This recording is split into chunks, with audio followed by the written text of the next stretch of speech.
टाईटमध्ये तुम्हाला इथे मिळाला. इथे इस्त्री करताना काही प्रॉब्लेम येईल, जिकडे आपल्याला कापड द्यायचं आहे तिकडे कापड इथे व्यवस्थित सेट करायचं आणि त्याच्यावरून इस्त्री फिरवायची. सेम पिलो फिरवायची फक्त, आणि बॅक साईडने पण इस्त्री करायची. तर आज आपण आपल्या ब्लाऊजसाठी लागणारी खूप इम्पॉर्टंट वस्तू तयार करणार आहोत आणि तीही घरच्या घरी. तर यासाठी आपल्याला जीन्सचं कापड लागणार आहे, ज्याचे आपण 4 पार्ट काढून घेतलेले आहेत.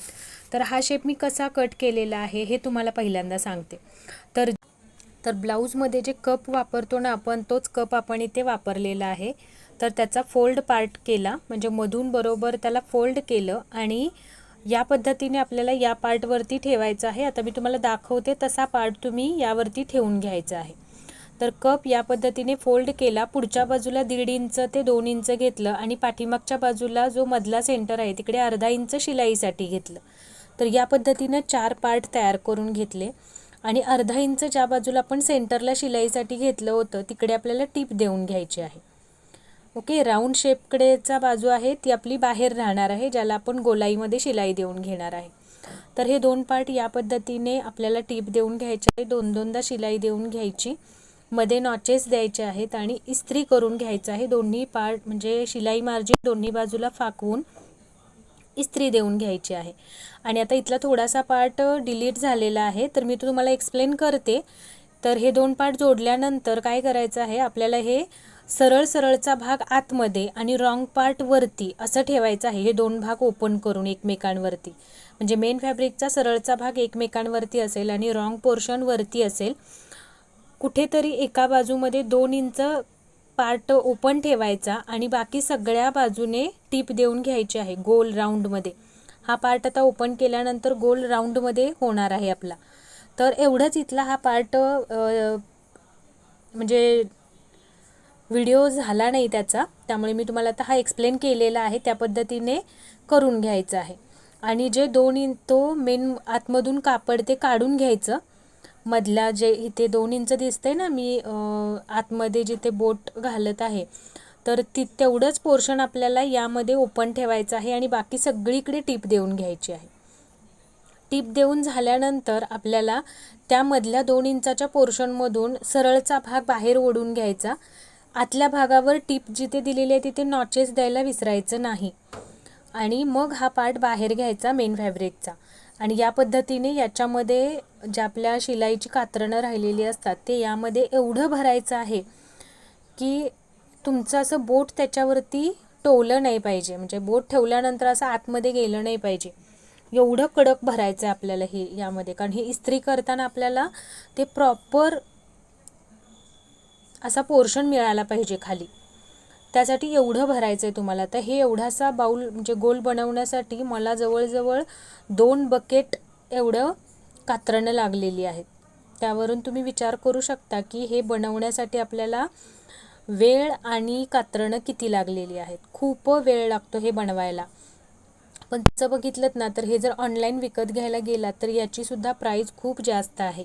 म्हणजे जवळजवळ ॲमेझॉन किंवा यासारख्या साईटवर, मिशोवर तुम्ही जर चेक केलं तर तुम्हाला कळेल की याला आयर्न पिलो असं म्हणतात.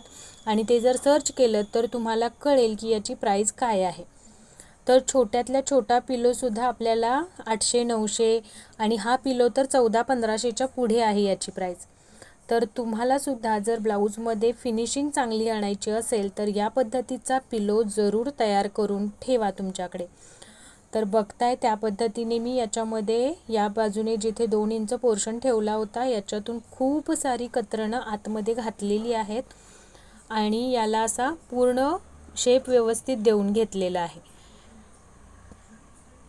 आता याच्यामध्ये काहीही जात नाही आहे असं एवढं. आणि वरून थोड्या थोड्या वेळाने आपल्याला असं पूर्ण त्यातले स्पेस म्हणतो ना आपण, तो घालवायचा आहे एकमेकांच्या चिंध्यांच्या मधला स्पेस.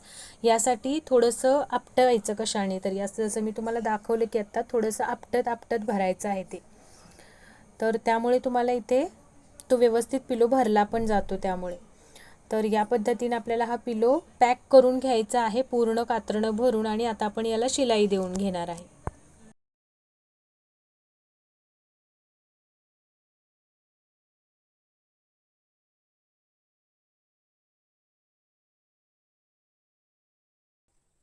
बरोबर मी तर 2 वेळा घेऊन या गोष्टी फिक्स केला. तर आता याच्यावरती आपल्याला पुन्हा एकदा व्यवस्थित सगळ्या बाजूनी दाबायचं आहे.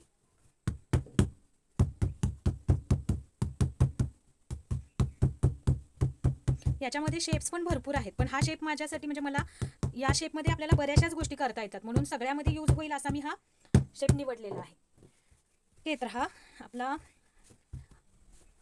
आयर्न पिलो तयार झालेला आहे. तर तुम्हाला याचा उपयोग कसा होणार आहे, तर हा पार्ट तुम्हाला याच्यामध्ये इथे व्यवस्थित ठेवायचा आहे आणि याच्यावरती ठेवलात की तुम्हाला जिथे इस्त्री करायची आहे तो पार्ट अगदी टाईटमध्ये तुम्हाला इथे मिळाला.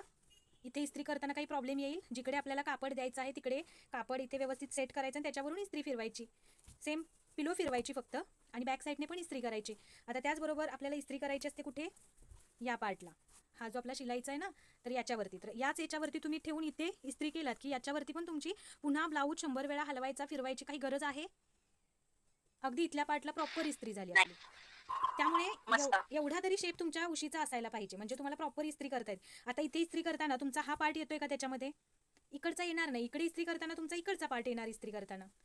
क्लिअर, म्हणजे तुमच्या ब्लाऊजला इस्त्री अगदी परफेक्ट आणि एकाच वेळेमध्ये सगळीकडून इस्त्री होते पटकन. खूप कमी वेळ जातो आपला. नाहीतर मग इथलं बघितलं ना, कधी तुम्ही जर ब्लाऊज इस्त्री करायला घेतला असाल तर एकतर इकडे इस्त्री करताना बॅक साईडवर येतं, ते सगळं चुरगळतं बॅक साईडचं. पुन्हा बॅक साईडला करायला गेलं की हा पार्ट चुरगळतो कुठे ना कुठेतरी.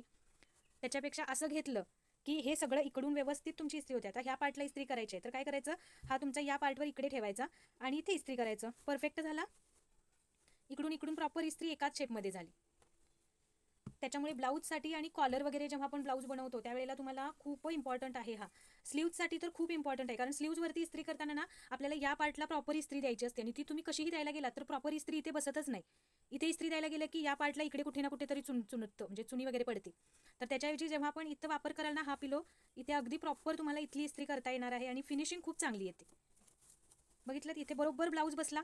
आता साईज मोठी असेल तर काय होणार आहे, हात तुमचा थोडा पुढे येणार आहे, म्हणजे या अर्ध्या पिलोपर्यंत येणार आहे, पण यामध्ये तुमची इस्त्री परफेक्ट होणार इथे. क्लिअर होते. यस, तर एकाच वेळेमध्ये या पूर्ण आर्महोलला इस्त्री होते, छान सगळीकडेच इस्त्री होते. त्यामुळे मला तर हा पिलो खूप आवडलाय. तुम्ही सुद्धा जरूर ट्राय करा.